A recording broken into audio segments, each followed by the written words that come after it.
अस्सलाम वालेकुम जी।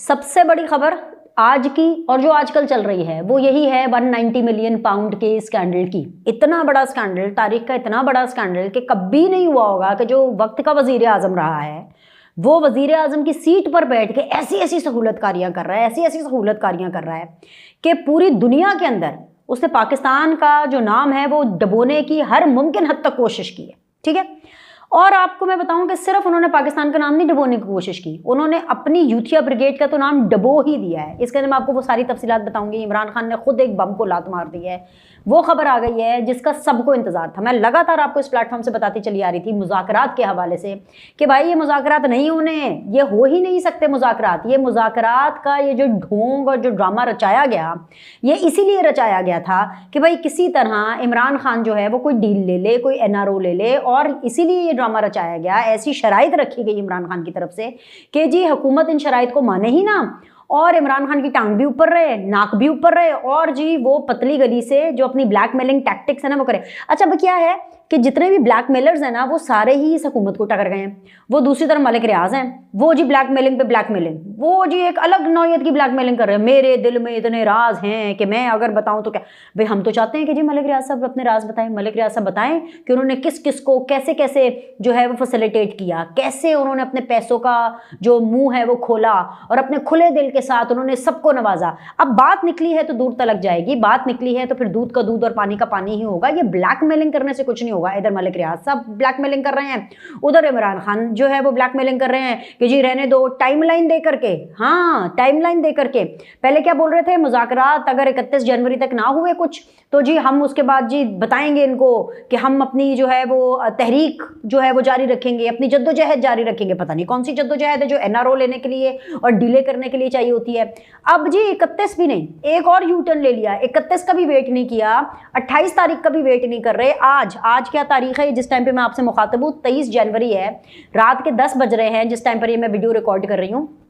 आज जी गौहर खान साहब आके सबको बता रहे हैं कि जी हमारी खान साहब से बात होगी। खान साहब के बड़े क्लियर इंस्ट्रक्शंस है कि अगर आज की रात, आज के पूरे दिन में बेसिकली, कि अगर आज 23 तारीख को हुकूमत ने हमारे जो मुतालबात हैं, जो चार्टर ऑफ डिमांड है उसके ऊपर हमें जवाब नहीं दिया, अगर उन्होंने कमीशन नहीं बनाए, अगर एग्जीक्यूटिव ऑर्डर के जरिए उनकी रिहाई नहीं हुई तो हमने कोई मुज़ाकरात नहीं करने। अरे ये बात तो हुकूमत को करनी चाहिए। वो बेचारे सेनेटर हैं, हमारे शरीफ से सेनेटर हैं इरफान सिद्दीकी साहब, वो इरफान सिद्दीकी साहब इनको कह रहे हैं कि भाई हम 28 तारीख तक आपको जो हमारी जो ज़िली कमेटी है वो लिख करके चार्टर ऑफ डिमांड दे देगी। नहीं जी आपको जवाब मिल जाएगा, लेकिन नहीं जी 28 का भी वेट नहीं करना, क्योंकि दिल में चोर है, दिल में इनके चोर है, गर्दनों में इनके सरिये हैं।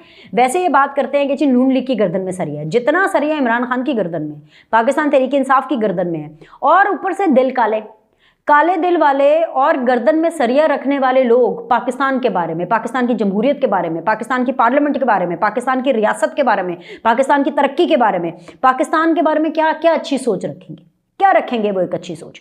और जी सबसे बड़ी बात यह कि द न्यूज़ में फ़ारूक दुरानी साहब हैं जी, बड़े ज़बरदस्त किस्म के रिपोर्टर हैं। उन्होंने जो एक इन्वेस्टिगेटिव स्टोरी की है, उस स्टोरी को अगर पहले तो हमें पता ही था, जो जर्नलिस्ट एनसीए की जो हमें रिपोर्टिंग कर रहे थे, जिसने अलकादिर ट्रस्ट 190 मिलियन पाउंड का पूरा कच्चा चिट्ठा अच्छे तरीके से पढ़ा है, फॉलो अप नहीं है केसेस के, उनको पहले आइडिया था। लेकिन अब ये जो इन्वेस्टिगेटिव स्टोरी जो फ़ारूक दुरानी साहब ने की है उसने तो चीथर कर दिया, तार कर दिया पाकिस्तान तहरीक इंसाफ को, इनकी सो कॉल्ड ह्यूमैनिटेरियन कैंपेन को, सो कॉल्ड अलकादिर ट्रस्ट को। अलकादिर ट्रस्ट का अगर मैं आपको लुब्बे लुबाब बताऊं, अलकादिर ट्रस्ट भी इनका नहीं था। ज़मीन तो उन्होंने ले ली, उल्टा भाई ये भी फरमाइश की गई, हीरे भी ले लिए, ये भी फरमाइश की गई कि जी सिर्फ ज़मीन नहीं चाहिए, पूरा इसके ऊपर जो बिल्डिंग, वो जो यूनिवर्सिटी जिसको कहते हैं ना, जिसको यूनिवर्सिटी कहना ही नहीं चाहिए क्योंकि वो तो HEC से अप्रूव्ड ही नहीं है, वो उसकी वेबसाइट के ऊपर, आप अभी HEC की वेबसाइट खोले, आपको आप अलकादिर ट्रस्ट, अलकादिर यूनिवर्सिटी नजर आएगी? नहीं नजर आएगी। तो टेक्निकली तो आप इसको यूनिवर्सिटी भी नहीं कह सकते, लेकिन चले जी PTI वाले बड़ा शोर करते हैं, बड़ा जी इसके ऊपर मजलूमियत का कार्ड खेलते हैं, हाय हाय हाय जी हमारा एक फलाही प्रोग्राम, हमने एक ट्रस्ट बनाया। इन्होंने क्या खाक बनाया? उसकी बिल्डिंग के अंदर जो एक एक ईंट का जो पैसा है वो मलिक रियाज ने दिया। इसके अलावा जो अंदर फर्नीचर रखा है ना, कुर्सियां, मेजे, बल्ब, पंखे, लाइटें, AC, जो कुछ भी है उसके अंदर एक एक चीज मलिक रियाज ने करके दी। तो भाई क्यों ना फिर ये उनके काने हो, क्यों ना फिर मलिक रियाज के काने। और वहां पे जो मलिक रियाज साहब है वो बैठ के बस ऐसे ही अपनी जो है वो पोपाइयां पा रहे हैं। दुबई से पाकिस्तान तो वो आ नहीं सकते, वो दुबई तक ही महदूद हो गया। आए ना पाकिस्तान, सोने हो जरा पाकिस्तान से आओ तो फिर तानू मजा चखेगा, फिर तानू लग पता जाएगा कि क्यों है। चलेगा पता नहीं पैसा आपका इस दफ़ा के नहीं चलेगा, भाई कोई गारंटी नहीं है कि इस दफ़ा मलिक रियाज साहब की रिश्वतें, पैसे, उनकी PR चलती है कि नहीं चलती है। जहां तक बात रही कि इनकी धमकियों की, तो बिल्कुल जी, as a journalist, as an anchor, as a political commentator, as a vlogger, मैं चाहूंगी कि मेरे सामने वो हतमी नाम आए कि हाँ जी, किस किस को मलिक रियाज साहब ने कब कब फेवर किया, पिछली इस्टेब्लिशमेंट के लोगों को, पिछली हुकूमत के अंदर इन्होंने कितने लोगों को कितने कितने पैसे दिए, बोरियों के हिसाब से पैसे दिए या गज के हिसाब से, जमीनों की सूरत के अंदर कितने गज, कितने फुट, कितने किनाल, क्या क्या इन्होंने दिया है, ये सब हमें पता होना चाहिए। मैं बड़ी क्यूरियस हूँ ये जानने के लिए, लेकिन मुझे नहीं पता कि ये सच्चाई कभी सामने आएगी कि नहीं आएगी, लेकिन दिल में एक उम्मीद आती है। जैसे ही मलिक रियाज का केस आता है सामने तो दिल में, और नाम आता है तो दिल में एक उम्मीद आती है कि एक दिन तो, वो कहते हैं ना बकरे की माँ कब तक खैर मनाएगी, एक दिन तो ये तमाम चीजें खुल करके सामने आएंगी कि क्या है। एहतसाब अदालत की जानिब से इमरान खान को अलकादर ट्रस्ट में 14 साल कैद की सजा सुनाए जाने के बाद इमरान खान समेत PTI के सीनियर क़यादत ने उस पर सियासी इंतकाम का झूठा बयानिया बनाया और करप्शन के सादा से केस को मजहबी टच देने की नाकाम कोशिश की।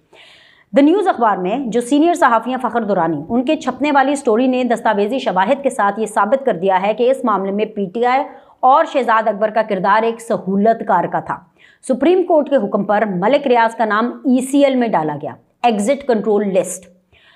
तो इमरान खान ने मार्च 2019 से मार्च 2022 के दरमियान कम से कम एग्जिट कंट्रोल लिस्ट से उनका नाम निकाला, और जी 20 मरतबा, 1 नहीं, 2 नहीं, 3 नहीं, 4 नहीं, 5 नहीं, 10 नहीं, 15 नहीं, पूरे 20 मरतबा मलिक रियाज को बैरून मुल्क जाने की इजाज़त दी।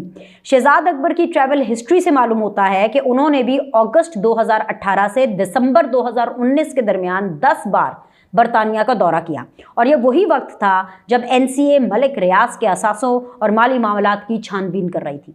वफाकी काबीना ने 3 दिसंबर 2019 को बंद लिफाफे में जिस नोट की मंजूरी दी, उसके पैरा नंबर 3 थर्ड पैराग्राफ में लिखा है कि हुकूमत पाकिस्तान ने एसेट रिकवरी यूनिट के जरिए इब्तदाई फ्रीजिंग ऑर्डर में मदद की। इस नोट से पता चलता है कि NCA और मलिक रियाज के दरमियान मुआहिदा इमरान खान की हुकूमत की मंजूरी के बगैर मुमकिन नहीं था। इमरान खान हुकूमत ने इस रकम को बतौर तरसीलात ज़र वापस लाने में भी मदद की और FBR को उस पर टैक्स आयद ना करने की सिफारिश की। होता क्या है कि जब रेमिटेंसेज आते हैं ताकि लोगों को इनकरेज किया जाए, जो लोग बाहर से पैसे भेज रहे हैं लीगल तरीके से, कि उनको टैक्स की छूट हो ताकि वो इनकरेज हों और ज़्यादा ज़र मुबादला जो है वो पाकिस्तान में आए।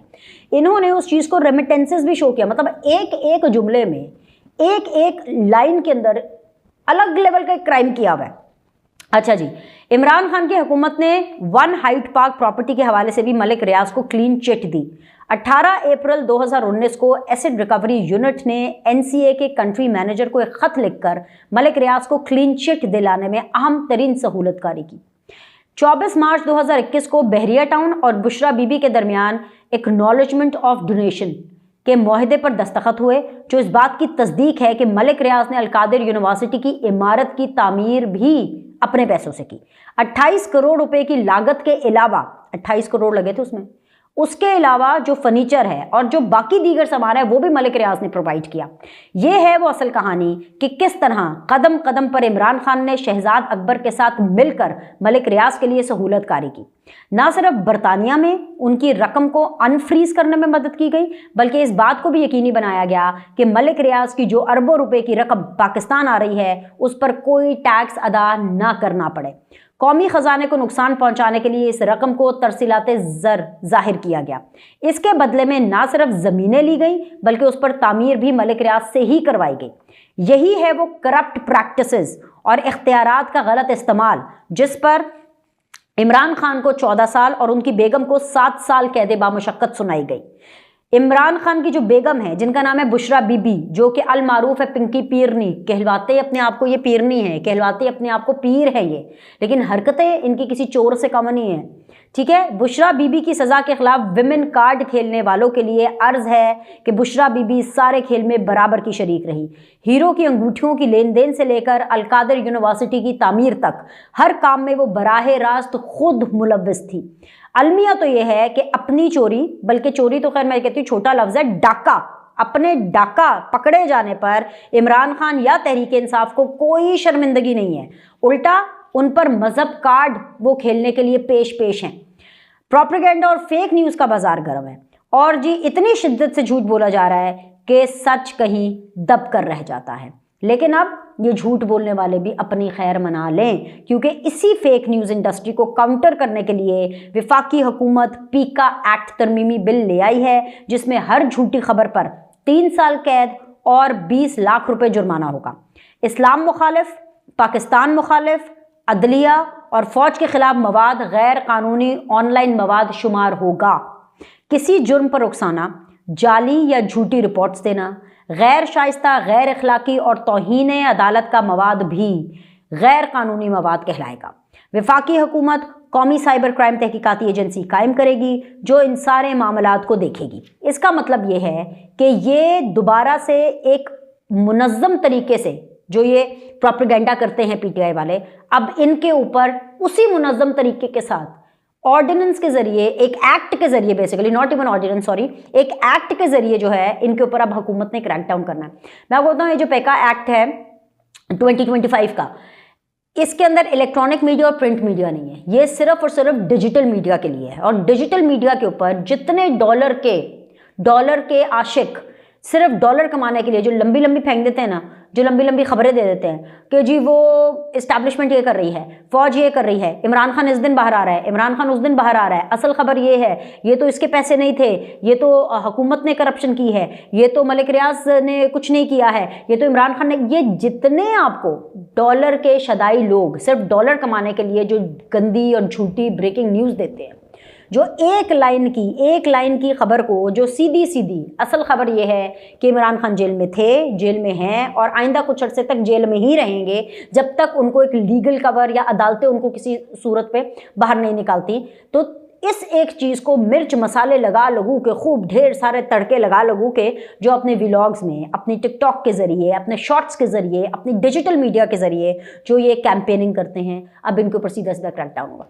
मैं सिर्फ ये दुआ कर सकती हूँ, देखने में ये बिल बहुत अच्छी बात है, क्योंकि झूठी खबर से तो हर कोई डसा हुआ है। एवन फील्ड क्या, झूठी खबरें, सरे महल क्या, झूठी खबरें, नवाज शरीफ के क्या खिलाफ क्या, प्रोपेगेंडा, ये प्रोपेगेंडा ही तो है। एवन फील्ड और इस तरह के मामलात के अंदर नवाज शरीफ को, शहबाज शरीफ को, मरियम नवाज को, जितनी भी नून लीग की लीडरशिप है, इनको बरियत मिली है, लेकिन फिर भी इनको अगर आज ये ताना सुनना पड़ता है एवन फील्ड का या सरे महल का पीपल्स पार्टी को ताना सुनना पड़ता है, for that matter this is all fake propaganda, ये झूठी खबरें हैं। अच्छा, फिर कोई अदालत अगर इनके मतलब का फैसला ना दे, ठीक है, फैसला सही हो या गलत हो वो एक अलग चीज़ है, फैसला हमेशा अदालतें जो देती हैं इनके मतलब का, पीटीआई की मतलब का देती हैं तो जी वाह बल्ले बल्ले जी, वो तो बड़ा ज़बरदस्त है। जो अगर अदालतें इनकी मतलब का फैसला नहीं देती हैं जी, उनके खिलाफ एक कैंपेनिंग शुरू कर देते हैं, जज की फ़ोटो लगा के उसकी ऐसी तैसी फेरने की कोशिश करते हैं, प्रेशर बिल्डिंग करते हैं, ये सब नरक़े में आएंगे। तो मैं ये दुआ करती हूँ कि कानून बहुत अच्छा है, झूठी खबरें, जो झूठी चीज़ें हैं, ये आज़ादी इजहार राय, क्योंकि कुछ लोगों को प्रॉब्लम भी हो रही होती है कि अरे देखें जी ये तो कदगन लग गई आज़ादी इजहार राय पे, फलाना टमकाना है, पता नहीं क्या क्या कुछ हो गया। भाई मेरी सिंपल सी एक बात सुनो, अगर आप एक वर्किंग जर्नलिस्ट है, जैसे मैं एक वर्किंग जर्नलिस्ट हूँ, ठीक है, मैं रिपोर्टर्स की खबर के ऊपर फीड करती हूँ, ठीक है, अभी जैसे मैं आपके साथ खबर शेयर कर रही हूँ, ये फारूक दुरानी की मैंने आपको खबर बताई, द न्यूज़ के अंदर लगी हुई है, इन्वेस्टिगेटिव स्टोरी है, अंसार अब्बासी साहब की स्टोरी। जो भी एक वर्किंग जर्नलिस्ट है वो इस किस्म के कानून से बिल्कुल नहीं घबराएगा, क्योंकि जो झूठी खबर है वो भी तो क्राइम है ना। फेक प्रोपेगेंडा, इदारों के बारे में बात करना, गलत बात करना, रियासत के बारे में झूठी बात करना, तनकीद की मैं बात नहीं कर रही, झूठ, प्रोपेगेंडा, ये भी तो गलत है ना, ये भी इक्वली उतना ही बड़ा क्राइम है। सो द पॉइंट इज कि अब इनके खिलाफ वाकई एक क्रैकडाउन होना चाहिए, और अगर ये कानून जो है हरकत में आ गया और उसके ऊपर इम्प्लीमेंटेशन हो गया, तो मैं वाकई आपको बता रही हूँ कि ये तो जितनी भी यूथिया ब्रिगेड है, जितने भी पाकिस्तान तहरीक इंसाफ के सपोर्टेड व्लॉगर्स हैं, एंकर्स हैं, डिजिटल मीडिया के ऊपर जितने भी सो कॉल्ड इन्फ्लुएंसर्स हैं, उन सब के तो डॉलर बंद हो जाने, और होने भी चाहिए भाई। झूठ बोल के कितना कमा लोगे, झूठ बोल के आप इतने करोड़ों रुपए कमा लेते हो, मतलब ये तो मैं तो समझती हूँ कि आपने झूठ बोल दिया। और सबसे पहले हमारी ये रिलीजियस तालीमात की बात करते हैं, हर चीज़ के अंदर इस्लामिक टच देते हैं। मुझे बताएं कि झूठ बोलना कितना बड़ा गुनाह है हमारे मज़हब में, इस्लाम में। और मैं तो समझती हूँ कि हर मज़हब में झूठे को तो पसंद ही नहीं किया जाता, झूठे पे तो कहते हैं कि खुदा की लानत हो। और फिर जो ये झूठी खबरें फैला रहा है, इस्लामी पॉइंट ऑफ व्यू से भी देखें तो गलत है, और अगर लीगल एस्पेक्ट से भी देखें तो ये गलत है। तो भाई अब इनका ये कला कमा होने वाला है और फिर आप देखिएगा इनकी फिर से चीखें निकलेंगी। और जहाँ तक बात रही मुज़ाकरात की, ये जो उनको एक लारा लग रहा है ना कि जी ट्रंप आ गया है तो अब तो ट्रंप सारा का, इनकी ये जो एक आखिरी उम्मीद है ना, ये भी बहुत जल्दी दम तोड़ देगी। और कुछ पता नहीं है हफ्ता 10 दिन 15 दिन के बाद ये फिर से पीटीआई वाले हाथ जोड़ के आ जाए, सरकार हमारे साथ मुज़ाकरात कर लो, सरकार हमारे साथ मुज़ाकरात कर लो। उस टाइम पर होना तो ये चाहिए कि हुकूमत ये कहे भाई हमने नहीं करने, टू हेल हमने नहीं करने मुज़ाकरात। लेकिन क्या होता है ना कि फिर रियासत को अपना बड़ापन दिखाना पड़ता है, रियासत को कहीं ना कहीं इंगेज करना पड़ता है। और मैं आपको वैसे ऑनेस्टली बताऊं, 24 नवंबर से पहले तक हुकूमत तो बिल्कुल भी इंटरेस्टेड नहीं थी इनसे मुज़ाकरात करने के लिए। फिर जब इन्होंने कॉल दी कि हम इस्लामाबाद आएंगे, एंड जस्ट बिकॉज कि हमारे पास एक फॉरेन डेलीगेट्स आए हुए थे और पूरा एक वफ्त आया हुआ था, तो जाहिर सी बात इनको इंगेज किया गया कि भाई ठीक है हम आपसे बातचीत करते हैं, कुछ करते हैं। इन्होंने उसको मौके को कैश करने के लिए फिर उसके बाद तो रेस्ट इज हिस्ट्री, इन्होंने क्या क्या कुछ नहीं किया। और फिर जो इन्होंने 24 से 26 नवंबर के बीच में कर दी, उसके बाद आपको लगता है कि जेन्युइनली हुकूमत सीरियस थी इनके मुतालबात को मानने के लिए। और एक भी टगे का कोई ढंग का मुतालबा नहीं है, कोई एक ऐसी बात जो कि इन्होंने अवाम के लिए की हो, कोई एक ऐसी बात जो इन्होंने अपने सपोर्टर्स के लिए की हो। एग्जीक्यूटिव ऑर्डर कर दें, सबको बाहर निकाल दें, जुडिशल कमीशन बना दें, मतलब ये चीज़ें तो वैसे ही पॉसिबल नहीं है।